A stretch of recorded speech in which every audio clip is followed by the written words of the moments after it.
In the former dominions of the Nizam, there lay a remote and serene village named Pathri, nestled amidst lush greenery and flowing rivers.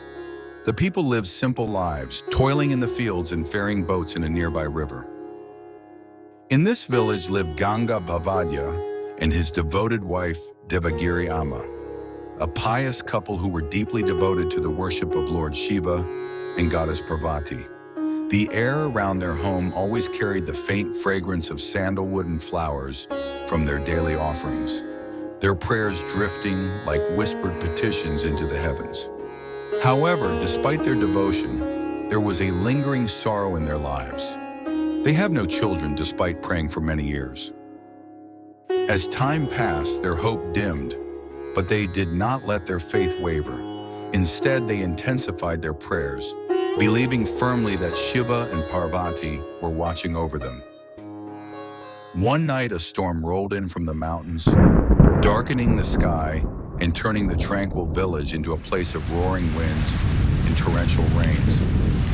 Ganga Bhavadya, who earned his livelihood by plying boats across the river, feared for his vessels. He turned to his wife, Devagiri Amma, who was preparing an evening meal. I must go to the river. The boats will be swept away in this storm if I don't secure them. Devagiri Amma, though worried, nodded in agreement. As Ganga Bhavadya left, battling the fierce winds and rain, Devagiri Amma finished her meal and after offering prayers prepared to rest. It was a cold night and she bolted the doors to protect herself from the storm outside. Just as she lay down, there was a knock at the door. The sound startled her. She immediately thought it must be Ganga Bhavadya returning early from the river. Rising quickly, she opened the door, only to be met by the sight of a frail old man, shivering from the cold. His clothes were drenched, and his eyes were filled with a pleading look. Mother, it is very cold outside. Please allow me to stay here for the night.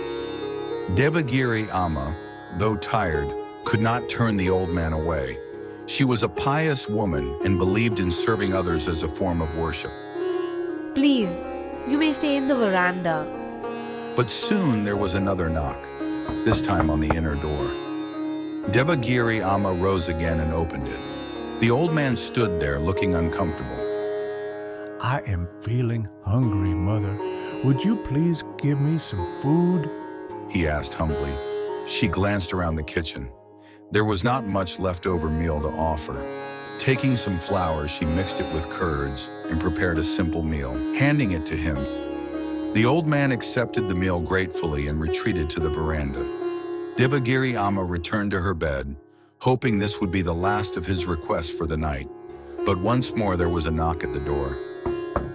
When she opened it, the old man stood there again, looking even more frail than before.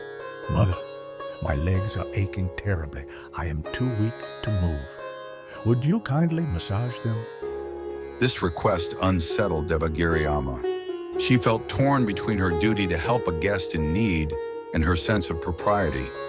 What should she do? The old man was clearly in pain, but something about this request troubled her deeply. Unsure of how to proceed, she retreated to the small prayer room within her home and prayed fervently to Parvati for help. However, with her heart still in turmoil, Devagiri Amma decided to seek help from someone in the village. She opened the back door and ventured out into the storm, calling out for anyone who might assist her. But the village streets were deserted, and her cries were lost in the howling wind and rain. No one answered. Disheartened, she returned home, only to hear yet another knock at the door. As she stood uncertain, there was a knock at the back door as well. She hurried to open it, and there stood a woman, draped in a simple sari. The woman's face was kind, her presence calming. It appears you came to my house seeking help. I was not at home then, but I am here now. Please tell me, what service do you need? A wave of relief washed over Devagiri Amma. Surely this woman was the answer to her prayers. Thank you. Please come and tend to the old man in the veranda. He is in need of care. Grateful and believing that Parvati herself had sent this woman in answer to her prayers, Devagiri Amma closed the door and went back inside to rest. What Devagiri Amma did not know was that the old man and the woman were none other than Lord Shiva and Goddess Parvati, the divine couple, testing her devotion and compassion. In that divine moment, Lord Shiva and Goddess Parvati stood in their full glory. The very air around them vibrated with energy, filling the space with an overwhelming sense of peace, power, and divine love. He spoke to Parvati with deep affection. This woman's devotion has touched my heart. Fulfill her desires, for she is deserving of our grace. Smiling warmly, Parvati replied, Lord, you are the supreme being. It is only fitting that you shower your grace upon her. With that, the divine couple knocked once more on Devagiri Amma's door. When she opened it, she was met with the dazzling sight of Shiva and Parvati standing before her in their divine forms, radiant with celestial light. Overwhelmed with joy and awe, Devagiri Amma fell at their feet. Parvati lifted Devagiri Amma gently. Rise, child, She said in a voice filled with love. you shall be blessed to have a son and a daughter. Tears filled Devagiri Amma's eyes as she turned to Shiva. I am pleased with your devotion, Devagiri Amma. I myself shall take birth as your third child. Before Devagiri Amma could respond, the divine couple vanished, leaving her standing in awe. The next morning, Ganga Bhavadya returned home. Devagiri Amma eagerly recounted the events of the previous night, but he dismissed them as a fanciful dream. It is not possible. Parvati and Shiva appearing in our humble home, it was merely a dream. Years passed, but as time went on, the divine prophecy was fulfilled. Devagiri Amma gave birth to a son and then a daughter. Only then did Ganga Bhavadya realize that the blessings of the divine couple were real. However, when Devagiri Amma became pregnant with their third child, Ganga Bhavadya felt a profound spiritual calling. One day he approached his wife and said, I must leave for the forest to do penance. I wish to seek the vision and blessings of divine couple. Though heavily pregnant, Devagiri Amma, ever the devoted wife, insisted on accompanying him. They set out together, but as they walked through the dense forest, Devagiri Amma went into labor pains.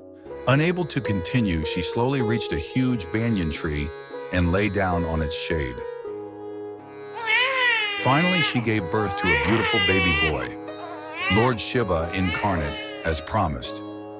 Devagiri Amma was elated over the arrival of the divine child. As beautiful indeed as the child was, Devagiri Amma enjoyed every moment with her love showered upon the little one. However, Ganga Bhavadya was not satisfied with Shiva's avatar as a human child, whose only satiation was to have vision of Lord Shiva and Goddess Parvati themselves. Family bonds and attachments would be hurdles to his intense desire for his goal, and likely so, he chose to continue his journey. Devagiri Amma was shocked and heartbroken. On one hand, she was duty-bound to follow her husband. On the other, apart her body weakness due to delivery, it was her newly born child. She hugged the child tightly and wept bitterly, devastated. Eventually, Devagiri Amma decided to follow her husband. Wrapping the newborn child in a piece of cloth, she placed him gently on the ground, and despite her exhaustion, continued to follow her husband deeper into the forest. Every further step of hers away from her child seemed incredibly heavier than the previous ones, as she kept looking backwards, with tears flowing uncontrollably. The child was left alone in the forest. What could have happened next?